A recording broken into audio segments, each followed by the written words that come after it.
Hey there, chicken nuggets. It's me, Carl. And I'm Andy. Welcome to Grow TV. Welcome to GrowKids. Hosted by Carl, where we have fun with our friends, talk about Jesus, and go over everything the Bible has to offer. Now once again, welcome to Grow TV.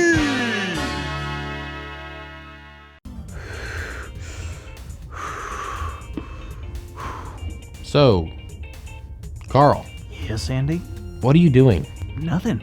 I'm doing absolutely nothing. Yeah, I can see that. What's with the box? Box? Oh, no, what box? No, this box. It's not, it's just a normal box, Andy. So can I hold it? No! Okay, I'm sorry, but I'm just trying to be really careful because this box is different than any other box. It's unusual to find something so rare. All right, no problem. So what's so unusual about it? Well, I care about this box, and I found something that I never thought I would. Well, you're not talking about the crazy egg, are you?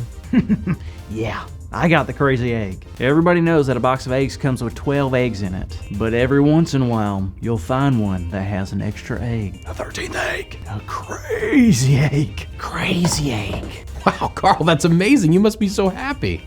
Yeah, so happy. I'm so happy. Carl, you seem kind of stressed. What? Me stressed? No, why would you say that? Well, you're doing your stressed out voice where your voice gets all high and loud. What are you talking about? I don't have a stressed out voice. Okay, yeah, maybe I'm a little stressed, but I've always wanted a crazy egg and now I have it, but But what? now I'm afraid of losing it or something bad happening to it. Oh, I guess that makes sense. So what do you say we jump into today's story? I suppose. What are we talking about? Well, believe it or not, we're talking about King David again, but this time it involves a special type of box. A box like this? Not exactly. This particular box was made of wood and it was beautifully designed. They actually called it the Ark of the Covenant, and it was created to hold really important things in the Old Testament. What kind of things? Things that would remind the people of what God had done, like the tablets that the Ten Commandments were written on, or a jar of manna. Is that the special food that God rained down from the sky for the Israelites to eat? From when they were walking the wilderness and stuff? That's the one. And also the rod that Moses' brother Aaron used that budded leaves, even though it was a dead piece of wood. Wow, that stuff really is important. So what does that have to do with King David? Well, having the Ark of the Covenant in your town was something everyone wanted, especially David. Why did everyone want it? Well, what made the Ark of the Covenant really special is that it was a symbol of God's presence. Wait, God was in the box? Sort of. It was a place where people could come and meet with God. That's why having it with you was such a big deal. I can imagine.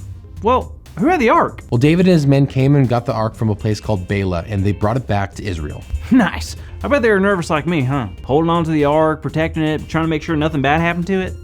Not really. I mean, the Ark of the Covenant is so important. You gotta take care of it. Yes, it is serious, but bringing home the Ark of the Covenant was a very happy thing for David and the people of Israel. Really? Of course, this box had so much history and meant so much to the people of Israel. I mean, it was one way of really knowing that God was with them. Wow, that was really cool. You bet it is. David was so happy that he began to dance and everyone started playing instruments. Wait a minute.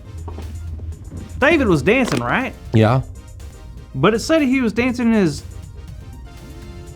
underwear. What, you've never done that? Not in front of a bunch of people like that, Andy.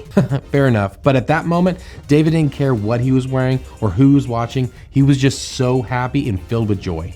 Joy? Of course, David finally brought back the Ark of the Covenant to God's people. That meant so much to David, and he could not contain it.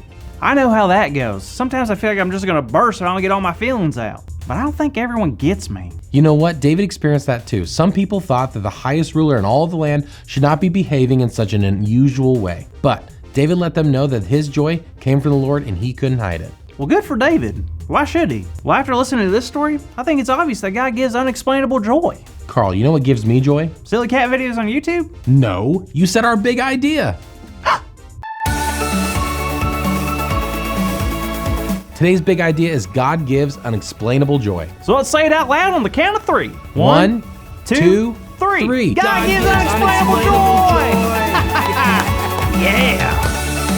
Oh yeah! Wow! I'm glad we got to talk, Andy. I'm now truly starting to enjoy this crazy egg. I'm glad too, Carl. You deserve it. Thanks, Andy. I'm really... Oh. Carl, I'm so sorry.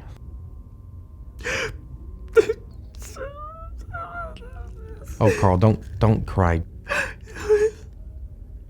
God gives unexplainable.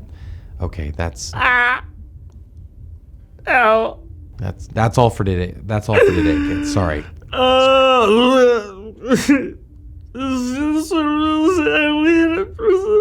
You're not Dad. Oh, Carl, look, it's an omelet with legs. Oh, neat. Carl. See you next week. Thank you for watching, and tune in next week for a new episode of GrowKids.